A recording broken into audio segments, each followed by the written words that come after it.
तंगवाणी police station हद ॻोठ पीरटान बाजकाणी जा वासिन झंझ बिरादरी जो 4 ॾींहं अॻु 10 साला कामरान झंझ सां ज़्यादती ॾाढाई करण तां झेड़ो थी पियो।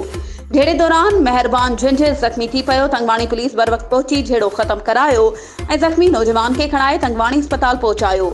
ज़ख़्मी नौजवान जो चवण हो त असांजे नौजवान कामरान खे 4 ॾींहं अॻु इरशाद झंझ ज़बरदस्ती जिनसी ॾाढाई कई ऐं असां तंगवाणी थाणे पहुची केस दाख़िल कराइण जी कोशिश कई, पर बाअसरनि जे चवण ते तंगवाणी पुलिस असांजो केस दाख़िल करण खां इनकार करे छॾियो ऐं अॼु असां मथां तंगवाणी शहर में इरसला झंझ ऐं पप्पू झंझ हमलो करे ज़ख़्मी करे फरार थी विया आहिनि।